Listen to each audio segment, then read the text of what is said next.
लोकाभिरामं रणरङ्गधीरं राजीव नेत्रं रघुवंशनाथं कारुण्यरूपं करुणाकरंतं श्रीरामचंद्रम शरणं प्रपद्ये। नमो नमः। स्वागत है आप सभी का आपके अपने यूट्यूब चैनल भार्गव संस्कृत पाठशाला पर। आइए, हम लोग जो अपनी तैयारी कर रहे थे उस तैयारी के क्रम में हम लोग की जो सीरीज चल रही थी, सीरीज क्या, जो यूनिट 3 का जो हम लोग का चल रहा था, उस इकाई में अंतिम कवि हैं, कवि क्या, जो अंतिम आचार्य हैं आचार्य विश्वनाथ जी, काव्य शास्त्रीय परंपरा के अंतिम आचार्य जो आपके सिलेबस में दिए हैं आचार्य विश्वनाथ, उन पर हम लोग चर्चा करते हैं आज। आचार्य विश्वनाथ काव्य शास्त्रीय परंपरा के महत्वपूर्ण आचार्य हैं और ऐसा कोई नहीं होगा जो आचार्य विश्वनाथ जी के बारे में न जानता हो। आचार्य विश्वनाथ जी के बारे में, इनके ग्रंथ के बारे में, ठीक है, ये सभी लोग सामान्यतः परिचित होंगे। अब CET PG MA संस्कृत 2026 की जो बच्चे तैयारी कर रहे हैं संस्कृत विषय को लेकर के, वो इस लेक्चर को देख सकते हैं। फ्री ऑफ कास्ट यहाँ पर निःशुल्क तैयारी कराई जा रही है। अधिक जानकारी के लिए CET, ये देखिए जो आप ये नंबर दिया है, इस नंबर पे आप व्हाट्सएप भी कर सकते हैं, ठीक है। बाकी इस पाठशाला चैनल से जुड़ सकते हैं, भार्गव संस्कृत पाठशाला से। चलें हम लोग आगे बढ़ा जाए। चलिए, तो आचार्य विश्वनाथ जी के बारे में चर्चा कर रहे हैं। तो आचार्य विश्वनाथ जी क्या हैं, तो आइए हम लोग शुरू करते हैं। चंद्रालोककार जयदेव, आपसे ये प्रश्न पूछ ले कि चंद्रालोक के रचनाकार कौन है, ठीक है। पहला प्रश्न यहाँ से बन सकता है, सामान्य प्रश्न। कवि और उनके कृतियों के बारे में कहीं से किसी भी कृति और कवि को पूछ सकता है, क्योंकि संस्कृत साहित्य का जो वांग्मय है, संस्कृत साहित्य, वो बहुत बड़ा है। तो उसमें कवि हैं जयदेव और उन जयदेव की रचना है चंद्रालोक। तो आपसे पूछ ले कि चंद्रालोक के रचनाकार कौन है, तो जयदेव है, अथवा जयदेव ने कौन से ग्रंथ की रचना की है, तो है चंद्रालोक, ठीक है। तो चंद्रालोककार जयदेव के बाद प्रख्यात अलंकारिक आचार्य विश्वनाथ का नाम आता है, आचार्य विश्वनाथ जी आते हैं। इन्होंने साहित्य दर्पण नामक ग्रंथ का प्रणयन किया है। देखिए भैया, यहाँ पे आ गया कि इन्होंने साहित्य दर्पण नामक ग्रंथ का क्या किया है, इन्होंने प्रणयन किया है, ठीक है। ये लाइन आपके लिए महत्वपूर्ण है, इस लाइन को देख लीजिएगा। कलर कहिए तो चेंज कर लें, आप लोग में थोड़ा सा शायद समस्या हो रही हो कलर में, लेकर के इसको ले लेते हैं, ठीक है। ये अब दिखेगा, हाँ ठीक है।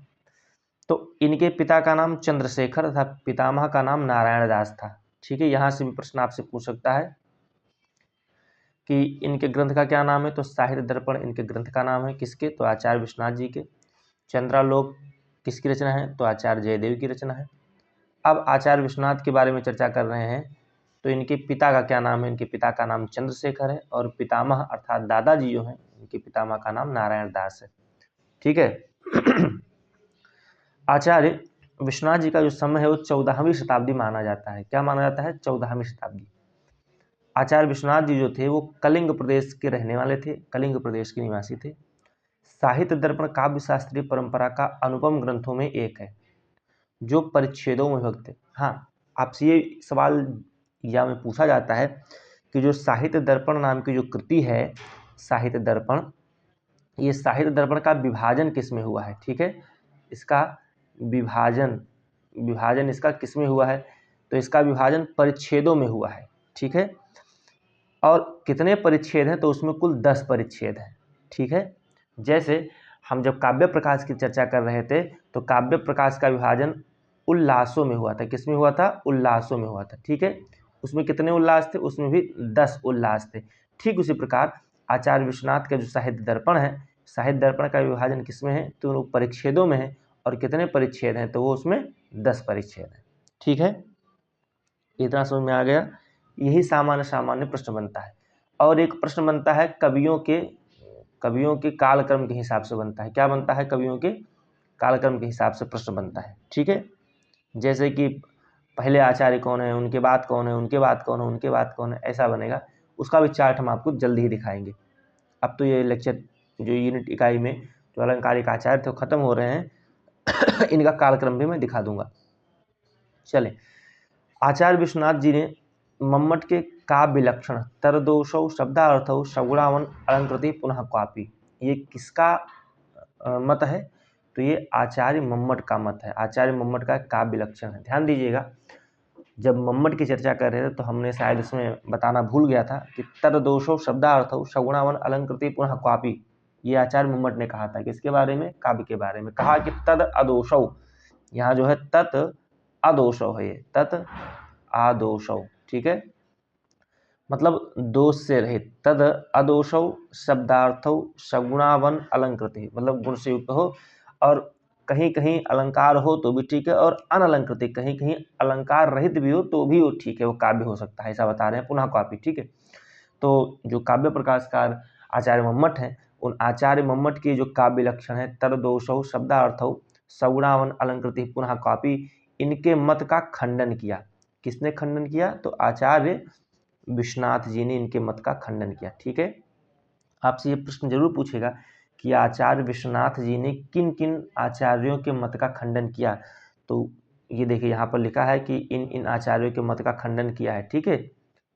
ये इन आचार्यों को आप याद कर लीजिएगा कि इन्हीं इन्हीं के मत का खंडन किया है, इसमें से प्रश्न पूछेगा। खैर अभी पहले ऊपर की चर्चा हम लोग करते हैं, ठीक है। और उसके बाद में आचार्य मम्मट ने खंडन कर दिया। मम्मट ने नहीं, आचार्य विश्वनाथ जी ने खंडन किया। क्षमा चाहूँगा, आचार्य विश्वनाथ ने मम्मट के काव्य लक्षण, आचार्य मम्मट के काव्य लक्षण तद दोषौ शब्दार्थौ सगुणावन अलंकृति पुनः क्वापी का खंडन किया है। ये आचार्य मम्मट के काव्य का लक्षण है, और आचार्य मम्मट के काव्य का लक्षण का खंडन आचार्य विश्वनाथ ने किया, और अपने द्वारा प्रस्तुत जो लक्षण था उसी को ही शुद्धतम रूप माना। वो क्या था? तो कह रहे हैं वाक्यम रसात्मकम काव्यम। क्या है?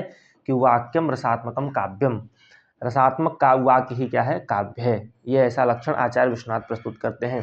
तो आचार्य विश्वनाथ का काव्य लक्षण क्या है? वाक्यम रसात्मकम काव्य में आचार्य विश्वनाथ के काव्य का लक्षण है। और तरदोषो शब्दार्थो सगुणावन अलंकृति पुनः काव्य, ये जो है ये आचार्य मम्मट का काव्य लक्षण है, ठीक है। इन्हीं आचार्य मम्मट के काव्य लक्षण का खंडन आचार्य विश्वनाथ ने किया है। हरिओम। पुनः हम लोग शुरू करते हैं। तो वाक्यम रसात्मकम काव्यम, ये प्रश्न पूछ सकता है कि वाक्यम रसात्मकम काव्यम किसका काव्य लक्षण है, और ऑप्शन में विश्वनाथ जी दिए रहेंगे तो विश्वनाथ पर मारना। तरदोषो शब्दार्थो सगुणावन अलंकृति पुनः कॉपी दिया रहेगा, ऑप्शन में आचार्य मम्मट दिए रहेंगे तो मम्मट पर मारना, ठीक है। यहाँ से ऐसा प्रश्न बन सकता है। उसके बाद यह ये पूछ सकता है कि आचार्य विश्वनाथ ने कौन सा लक्षण प्रतिपादित किया काव्य के बारे में, तो वाक्यम रसात्मकम काव्यम, ठीक है। ये सब लक्षण याद कर लेना। इन्होंने 5 प्रसिद्ध आचार्यों के मत का खंडन किया। इन्होंने किसने? तो आचार्य विश्वनाथ जी ने, ठीक है। आचार्य विश्वनाथ ने 5 प्रसिद्ध आचार्यों के मत का खंडन किया। हाँ, ये प्रश्न यहाँ से ये पूछ सकता है कि भैया आचार्य विश्वनाथ जी ने कितने आचार्यों के मत का खंडन किया है, ठीक है। कितने आचार्यों के मत का खंडन किया है? तो 5 आचार्यों के मत का खंडन किया है।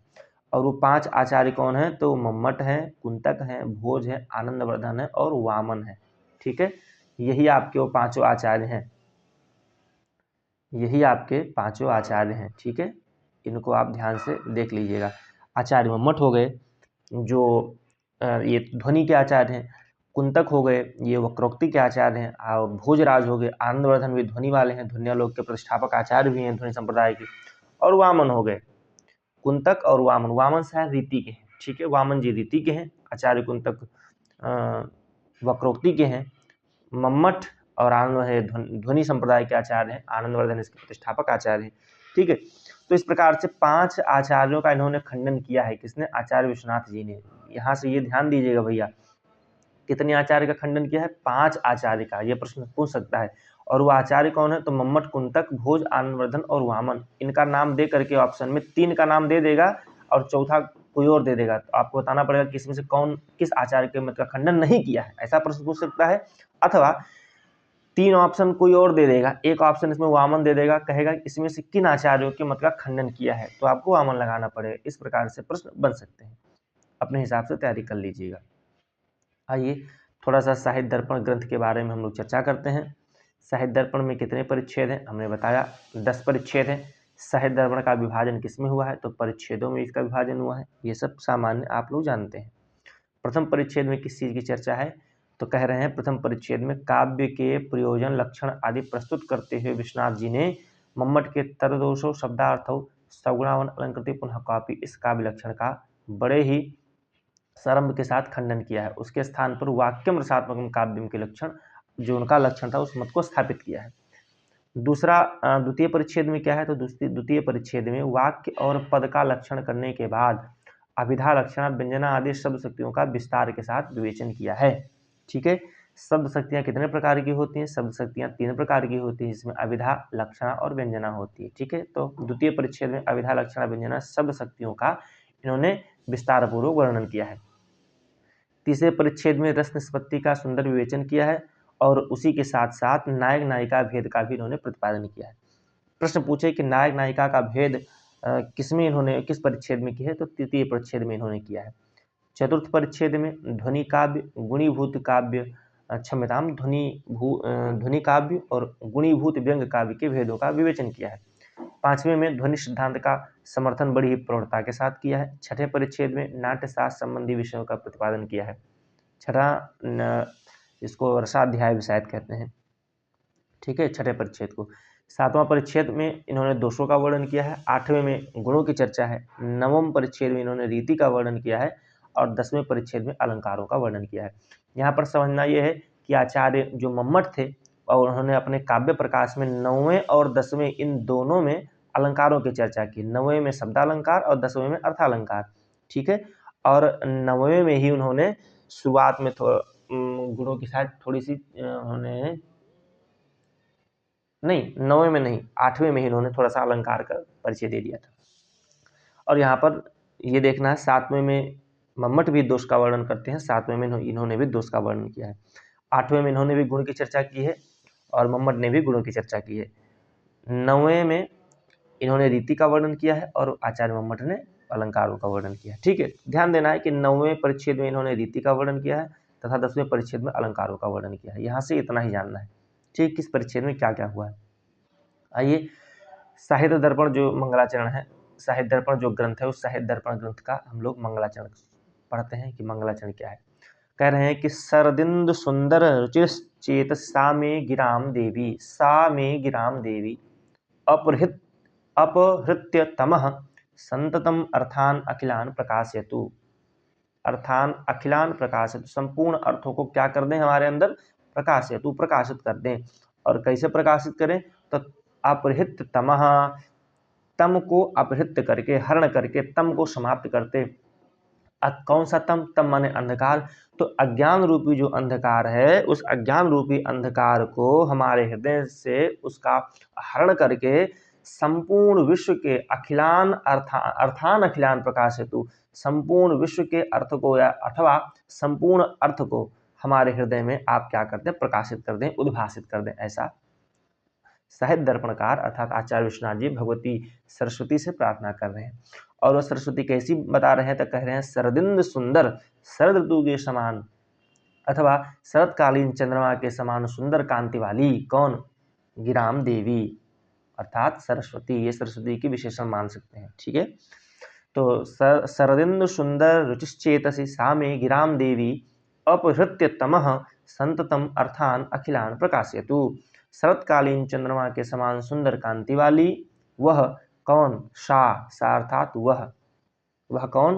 तो जो शास्त्र पुराण आदि में जो प्रसिद्ध हैं भगवती सरस्वती, वो क्या करें, तो वह सरस्वती जी अज्ञान रूपी अंधकार को दूर करके, तमः अपहृत्य समाप्त करके, हरण करके, तो कैसे अंधकार को, तो अज्ञान रूपी अंधकार को दूर करके सब जो वाच्य लक्ष्य और व्यंग जो अर्थ हैं, उन समस्त अर्थान अखिलान प्रकाशयतु, समस्त अर्थों को मेरे हृदय में उद्भाषित करें, प्रकाशित करें। ऐसा आचार्य विश्वनाथ जी अपने मंगलाचरण में भगवती से प्रार्थना कर रहे हैं, सरस्वती से प्रार्थना कर रहे हैं। ठीक है, इस में कौन सा छंद है, तो आर्या छंद है। अलंकार है उपमालंकार। मंगलाचरण में किसकी स्तुति की गई है?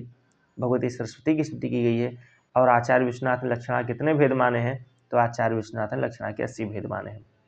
मम्मट ने कितने माना है, तो मम्मट ने 6 माना है। लक्षणातेन षड्विधा, आचार्य मम्मट ने लक्षणा को 6 प्रकार माना है और आचार्य विश्वनाथ जी हुए हैं जिन्होंने लक्षणा के 80 भेद बताए हैं। ठीक है, तो यहाँ से इस प्रकार से हम लोगों ने देखा कि अच्छा, हम लोग यहीं पर अब विराम ले लेंगे।